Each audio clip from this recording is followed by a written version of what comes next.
इस बार सरकार बनती है जन स्वराज में, आप जीतते हैं, तो आपका सबसे पहला काम क्या होगा? सबसे पहला काम तो मैं जनता का जो शिकायत रहता है कि जो भी प्रतिनिधि जीतते हैं वो जनता के बीच में नहीं रहते, तो मैं जनता के बीच में रहूँगा। इस देश को हिंदू न मुसलमान चाहिए, हर मजहब जिसका प्यारा वो इंसान चाहिए, वो इंसान चाहिए। गीता ने कर्म सिखाया, नानक ने कहा अहिंसा और दीनों से प्यार करो तुम, कहते थे हजरत ईसा। और कुरान ने कहा सच्चा ईमान चाहिए, सच्चा ईमान चाहिए, हर मजहब जिसका प्यारा वो इंसान चाहिए। नमस्कार, मैं दीपक सिंह, चर्चा एक्सप्रेस में आप सभी का स्वागत है। अभी हमारे पास जो आप इन्हें देख रहे हैं, यह जन स्वराज के प्रत्याशी घोषित किए गए हैं। जन स्वराज ने इनके ऊपर भरोसा जताया है। क्या लगता है, जन स्वराज आपको इस बार जो है से भरोसा जताया है, आपको टिकट दिया गया है और जो है क्षेत्र में इसको लेकर काफी चर्चा है कि क्या श्याम बली जी इस बार जो है जनता के जो उम्मीद है, जो आपसे अपेक्षा कर रहे हैं, क्या उस उम्मीद पर आप क्या कहेंगे? सबसे पहले तो मैं आपके माध्यम से मैं अपने हमारे पार्टी के राष्ट्रीय अध्यक्ष जी हैं, किसान जी है कदीना, और ये प्रदेश अध्यक्ष मनोज जी हैं, और हमारे जिला विधानसभा के उनके भी माता बहन भाई बहन हैं, और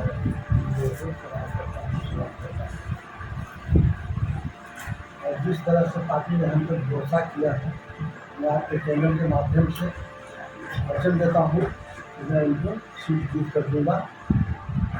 सीट जीत कर देंगे आप? बिल्कुल दें, क्योंकि अभी जो आपका जैसे ही टिकट फाइनल हुआ है जन स्वराज के द्वारा, तो एक नया लोग विकल्प के रूप में, जैसा कि विकल्प नहीं था लोगों के पास, तो अब जो है से आपका चर्चा तेज हो चुका है।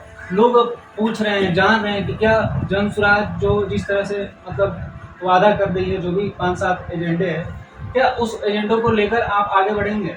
बिल्कुल आगे बढ़ेंगे। सबसे पहले तो मैं आपको यह बता दूँ कि एक 15 साल रहे और एक 20 साल रहे, तो 35 साल में जनता इन लोगों से ऊब चुकी है। आज की राजनीति में झूठ का बोलबाला है, सच का बोलबाला है, स्वार्थ का समाज है, लुटेरों का राज है। आज यहाँ दया होती है तो दया की शक्ति है, हैवानियत फनकती है तो इंसानियत तड़पती है, प्रेम कहराता है तो विदेश में हंसता है, और यहाँ धर्म के धमाल, एक जाति के नाम पर, धर्म के नाम पर, एक हिंदू के नाम पर, एक मुसलमान के नाम पर। तो मैं आपके चैनल के माध्यम से कहना चाहता हूँ कि इस देश को हिंदू न मुसलमान चाहिए, इस देश को हिंदू न मुसलमान चाहिए, हर मजहब जिसका प्यारा वो इंसान चाहिए, वो इंसान चाहिए। गीता ने कर्म सिखाया, नानक ने कहा अहिंसा और दीनों से प्यार करो तुम, कहते थे हजरत ईसा। और कुरान ने कहा सच्चा ईमान चाहिए, सच्चा ईमान चाहिए, हर मजहब जिसका प्यारा वो इंसान चाहिए। जहाँ तक धर्म और जाति की बात आप करते हैं, तो क्या लगता है जाति के नाम से विकास हो पाएगा क्षेत्र में? बिल्कुल है, 35 साल से आप देख लीजिए कहाँ है। क्योंकि राजेश राम जो वर्तमान में विधायक हैं पिछले 10 साल से, उनका हम विधानसभा में बहुत तो मतलब गए हैं, ऐसे जगह पे गए हैं सड़िया जो सबसे अंत में जो पड़ता है गांव, और भी जगह पे गए हैं, तो लोगों का जो है गली सड़क को लेकर समस्या है। अभी भी बोलते हैं कि मतलब उनके द्वारा जो है आश्वासन ही दिया गया है। ये सिर्फ आश्वासन देने का काम किया, जनता के बीच में रहता कहाँ। हाँ, ये भी आप बोली कि जनसंपर्क, लोगों से मिलना, लोग नाम और जो उनका नाम तक नहीं पता है। फोन जब जनता करती है तो फोन तो उठाते ही नहीं, फोन तक नहीं उठाते हैं। फोन तक नहीं उठाते हैं, सबसे बड़ा आरोप है। बिल्कुल आप जाकर सर्वे कर सकते हैं जनता के बीच में। अगर श्याम बली पासवान अगर गलत कह रहा है तो आप उनको कहिए। राजेश जी आए, चाहे हम पार्टी से कोई आए, हम पार्टी के राष्ट्रीय अध्यक्ष अभी वर्तमान में यहाँ औरंगाबाद जिला के प्रधान है, और 2 टर्म के हमारे राजेश जी विधायक और वर्तमान में प्रदेश है। कुटुम्बा विधानसभा की मैं बात करूँ, ऐसे तो पूरे जिला का विकास होना चाहिए था। तो चलिए, अगर पूरे जिले के अगर विकास नहीं कर पाए तो कम से कम कुटुम्बा विधानसभा के इन लोग काया कल्प कर देते। जैसे कि वहाँ 16 करोड़ बनना चाहिए था, 16 करोड़ बनता नहीं है, लेकिन मैं उदाहरण दे रहा हूँ। आज जब आप लोग गली गली घूम रहे होंगे, चौक चौराहे घूम रहे होंगे, तो क्या स्थिति है, साफ से क्या स्थिति हुई है जी। तो जब जनता से तो आप मिल भी नहीं कीजिएगा तो आप रोड क्या बनाइएगा, नाली क्या बनाइएगा। और हमारे आदरणीय प्रधान जी कहते हैं कि इस बार आप रोड पर नहीं, नाली पर नहीं, आप अपने बच्चों को भविष्य के लिए वोट दीजिए, पलायन रोकने के लिए वोट दीजिए। रोजी के लिए दीजिए, रोजगार के लिए दीजिए, और जन स्वराज आएगी तो जितना भी वादा की है ये पूरा होगा। और इस बार जो भी हमारे माता बहन भाई बहन जो भी छठ में आएंगे और हमारी सरकार बनेगी, तो आदरणीय प्रधान जी ने कहवे किया है, मैं भी कह रहा हूँ कि हमारे लोग क्षेत्र से बाहर काम नहीं करेंगे। युवाओं को इस बार बहुत भरोसा है कि हमारी जो समस्या है जन स्वराज पलायन रोकने की बात करते हैं, रोजगार देने की बात करते हैं कि हमारी सरकार बनेगी तो 10-15 हज़ार की रोजगार देंगे। तो ऐसा क्या लगता है, क्योंकि बिहार जो है सबसे ज़्यादा जो है सर्विस सेक्टर बिहार का है, मतलब सर्विस सेक्टर बोला जाए तो सेवा सबसे ज़्यादा बिहार के लोग करते हैं, दूसरे राज्य में करते हैं फैक्ट्री नहीं होने के कारण। तो क्या लगता है यदि उनकी अच्छा सर, ये बता रहे हैं आपको 15 साल से पूर्व बनाने का काम किया, बेवकूफ़ बनाने का काम किया जनता को, और दोनों एक सिक्के के दो पहलू। धोती ने कहा पजामे से, हम तुम बने एक धागे से। फर्क सिर्फ इतना है कि तुम खुलते हो आगे से तो हम खुलते हैं पीछे से। तो इन लोगों ने जनता को लूटने का काम किया, बेवकूफ़ बनाने का काम किया।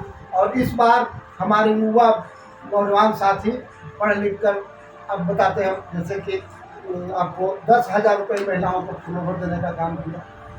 जब 2020 में इन्होंने कहा था कि 2,10,000 रुपया मैं माता बहनों को जो भी जीविका से जुड़े हुए हैं उनको मैं रोजगार के लिए दूंगा। तो अब जब चुनाव का समय आया तब 10,000 रुपया दे रहे हैं, और हमारे 1,40,00,000 जीविका से मेरी माता बहनें जुड़ी हुई हैं, और जिसमें ही 75 लाख के दे रहे हैं, और 65,000 कहाँ गया, 65 लाख कहाँ गया। और जब हमारी आबादी बिहार की 75,000 डाटा बिल्कुल आप निकाल कर देखिएगा, और 14 करोड़ है आबादी, तो ये बताइए कि 14 करोड़ में हमारे माता बहन करीब 6 करोड़ है, तो बाकी लोगों को क्या होता है? जो जीविका दीदी जुड़े हुए हैं 1,40,00,000, तो उनको तो मिल ही नहीं रहा। तो उम्मीद तो उनका टूट जाएगा फिर से। बिल्कुल टूटेगा। ये प्रलोभन दे रहे हैं, वोट खरीदने का काम कर रहे हैं, लेकिन इसका जादू नहीं चलेगा। इस बार जनता पूरे बिहार में, मैं औरंगाबाद जिले के पूरे बिहार की मैं बात करता हूँ कि इन लोगों को जो है कि तत्ता उलटने का काम करेगा, और खास करके हमारे युवा लोग।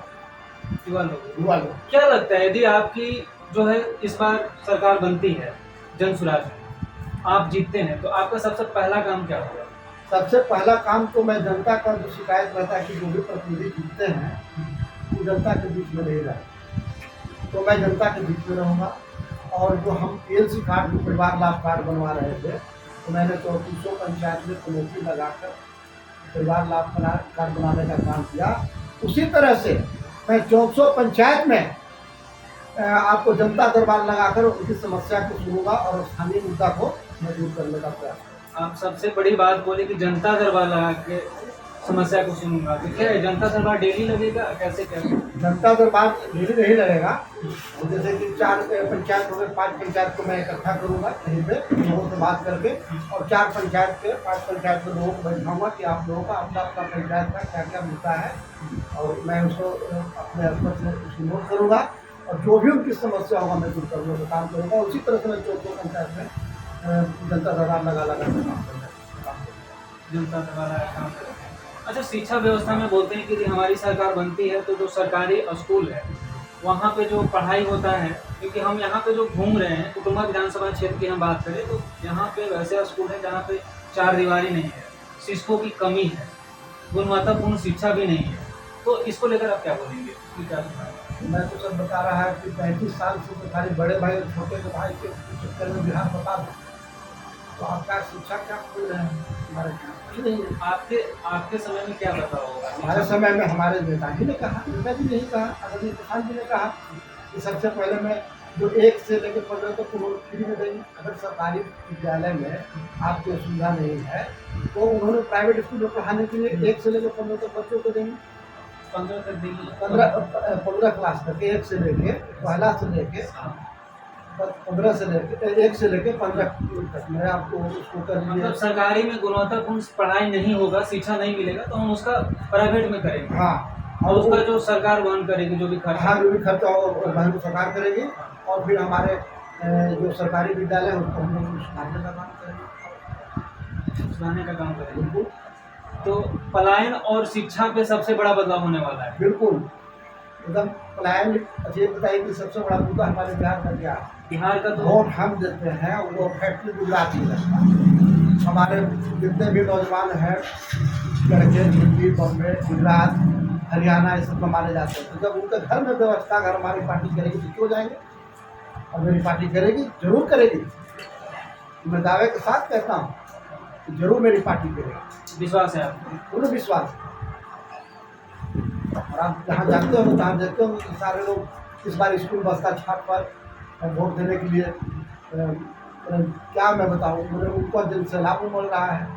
जनसुराज के प्रति आप देख भी रहे हो चैनल के माध्यम से, या जहाँ भी हमारे नेता जी जा रहे हैं, आप देख रहे हैं उनका भाड़ा पर लोग आते हैं कि सब सोता आते हैं।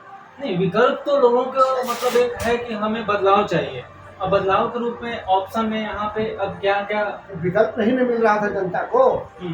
कभी बड़े भाई और छोटे भाई के चक्कर में विकल्प नहीं मिल जनता तो रहा बदलाव था। चाहती है। और हमारी जनसुराज पार्टी आ गई। क्या लगता है जन स्वराज पे जनता भरोसा करेगी? बिल्कुल करेगी सर। आप उसको देख लीजिए तो बिहार में आप देख रहे हैं, आप अपने चैनल के माध्यम से या चैनल के माध्यम से देखते होंगे कि जितना भी जनता जहाँ जहाँ भी हमारे नेता आदरणीय प्रधान जी जा रहे हैं, उस जन सैलाब में मोड़ने का काम कर रहा है। बदलाव तो तय है, बिल्कुल तय है। क्योंकि जब भी वोट का समय आता है, चुनाव का समय आता है, तो जनता जो है सबसे पहले अपने पिछले विधायक का कार्यकाल को आकलन करती है कि विधायक ने हमारे लिए क्या किया है, हमारे विधानसभा में क्या किया है। तो वो जो है आकलन करने के बाद वो डिसाइड करती है कि हमें किस पार्टी को वोट देना चाहिए, नहीं देना चाहिए। इसको लेकर क्या लगता है, धर्म जाति से ऊपर उठकर विकास के मुद्दे पे जनता भरोसा करेगी? इस बार जनता जनसुराज को वोट देगी, और इसलिए देगी कि ये जाति धर्म की बात नहीं है, सारे इनके एक समान है, चाहे कोई भी जाति धर्म के लोग हों। ये जात की बात नहीं करती है, जमात की बात करती है। और सारे बताइए आप कहाँ बेरोजगार नहीं है, चाहे गरीब हों, गरीब हों, जो भी हों, सारे लोग बेरोजगार हैं हमारे बिहार में।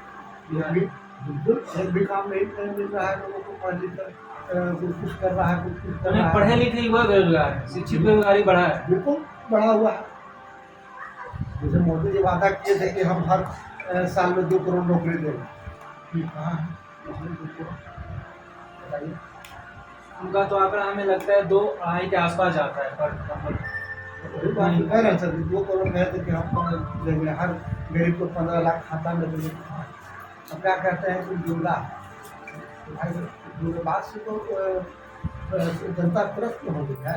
जनता इस तरह पूरे बिहार में भेजेगी, और पूर्ण बहुमत से हमारी पार्टी जनसुराज का प्रचंड बहुमत से सरकार। एक टिकट को लेकर हम आपसे सवाल करेंगे, क्योंकि टिकट आपको मिला है, आपको जनसुराज ने भरोसा जताया है।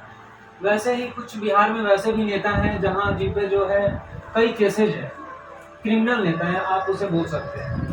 तो क्या लगता है वैसे नेताओं को टिकट मिलता है, पार्टी टिकट देती है, वो जीत भी जाते हैं, तो वैसे नेताओं को टिकट देना चाहिए, मिलना चाहिए वैसे नेताओं नहीं को? देखिए, अभी तो सबसे बड़ी बात है कि जो साफ छवि के लोग हों, चाहे कोई हो, हम हों और भी हमारे भाई बहन लोग हों, साफ छवि वाले को टिकट मिलता है तो जनता उसमें भरोसा करती है, विश्वास करती है। और पढ़े लिखे अगर नौजवान या जो भी शिक्षित आदमी अगर विधानसभा में पहुँचेगा तो जनता की से बात करेगा, राज्य की बात करेगा कि हम अपने क्षेत्र में कौन सा ऐसा काम करें जो आपके विधानसभा में बैठ कर आपके दिशा निर्देश तय करेगा कि हमारे क्षेत्र में ये कमी है, वो कमी है। तो पढ़ा लिखा लोग क्या करते हैं ना, मतलब क्रिमिनल नेताओं को नहीं मिलना चाहिए। बिल्कुल नहीं मिलना चाहिए। अच्छा, एक चीज और देखने के लिए मिलता है कि जैसे ही चुनाव आता है तो लोग मतलब जनगणना कराते हैं, अक्सर अपनी विधानसभा जनगणना इसलिए कराते हैं कि किस जाति का बहुलता है तो उसको मतलब टिकट दिया जाता है पार्टी की तरफ से। तो ऐसा नहीं लगता है कि इससे जातिवाद को बढ़ावा मिल रहा है? इस बार जाति बहुमतता नहीं चलेगी। इस बार जनता जनस्वार्थ को वोट देगी, जाति धर्म से ऊपर उठकर वोट करेगी, और इसको बसता पर वोट देगी। बिल्कुल देगी सर। आज 14 तारीख में जब काउंटिंग होगा तो आप देख लीजिएगा। मैं क्या बताऊँ उसका कौन सा मैं सब जनता बेचारा डर रहे तो कहाँ पे फरियाद सुनना नहीं है। जैसा कि आप जब खेती करते हैं तो बुरान लगाते हैं, बुरान काहे के लिए लगाते हैं कि जानवर चरे नहीं, जानवर चरे नहीं, और घरों में खेती चल जा रहा है तो बेचारा जनता क्या करेगी, किसान क्या करेगी? जैसे कि हम तो उम्मीद जताया हम्म। और हामिल रहे कि से खेती चल रही है, तो किसान बेचारा क्या करेगा, जनता क्या करेगी? लेकिन इस बार जनता जवाब मुंहतोड़ जवाब देगी कि जुमलेबाजों की सरकार नहीं चलेगी। जो काम करेगा, जो जनता के बीच में रहेगा, उसी को लोग एमएलए बनाएगा, उसी को लोग मुख्यमंत्री बनाएगा। चलिए बहुत बहुत धन्यवाद, आपने बहुत समय दिया। आप देखते रहिए चर्चा एक्सप्रेस। नमस्कार, जय हिंद।